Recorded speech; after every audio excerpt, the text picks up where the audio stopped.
ಬನ್ನಿ ಇವತ್ತು ಉಪ್ಪಿಟ್ಟು ಮಾಡೋದು ಹೇಗೆ ಅಂತ ತೋರಿಸ್ಕೊಡ್ತೀನಿ. ಒಂದು ಸ್ವಲ್ಪ ರವೆ ಹುರ್ಕೋಬೇಕು, ಚೆನ್ನಾಗಿ ಎಲ್ಲ ಹುರ್ಕೋಬೇಕು ರವೆನ. ನೋಡಿ ನಾನು ಹುರಿತಾ ಇದ್ದೀನಿ ಇವಾಗ ರವೆನ.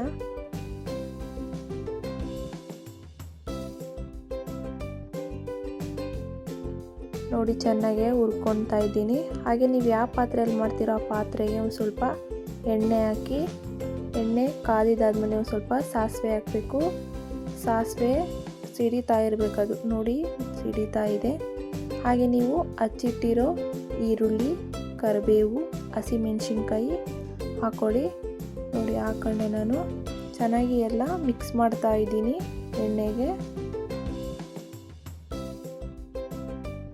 ಅದಕ್ಕೆ 2 ಲೋಟ ನೀರು ಹಾಕಿ ಮಿಕ್ಸ್ ಮಾಡ್ಕೊಳ್ಳಿ.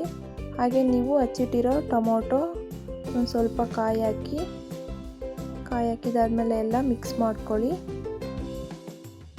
ಹಾಗೆ ಒಂದು ಸ್ವಲ್ಪ ಉಪ್ಪು ಹಾಕಿ ಮಿಕ್ಸ್ ಮಾಡ್ಕೊಳ್ಳಿ. ನೋಡಿ ಅದು ಮಳ್ತಾ ಇದೆ ಇವಾಗ. ಹಾಗೆ ನಾನು ಹಚ್ಚಿಟ್ಟಿರೋ ಕೊತ್ತಂಬರಿ ಸೊಪ್ಪು ಹಾಕ್ತಾ ಇದ್ದೀನಿ.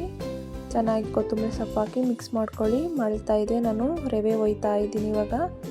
ನಿಮಗೆ ಗಟ್ಟಿ ಬೇಕು ಅಂದರೆ ಒಂದು ಸ್ವಲ್ಪ ಜಾಸ್ತಿ ಹಾಕಿ ರವೆನ. ನಾನು ತೆಳ್ಳಗೆ ಮಾಡ್ತಾ ಇದ್ದೀನಿ, ಅದಕ್ಕೆ ಒಂದು ಸ್ವಲ್ಪ ಕಮ್ಮಿ ಹಾಕ್ತಾ ಇದ್ದೀನಿ ರವೆನ. ನೋಡಿ ಅದು ಕುದೀತಾ ಇದೆ, ಈ ಥರ ಚೆನ್ನಾಗಿ ಕುದಿಬೇಕು. ನೋಡಿ ಕುದೀತಾ ಇದೆ ಇವಾಗ, ಎಷ್ಟು ಚೆನ್ನಾಗಿ ಕುದೀತಾ ಇದೆ ನೋಡಿ.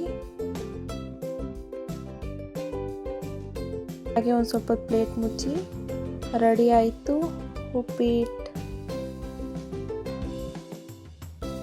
ಲೈಕ್ ಮಾಡಿ, ಶೇರ್ ಮಾಡಿ, ಸಬ್ಸ್ಕ್ರೈಬ್ ಮಾಡಿ. Thank you.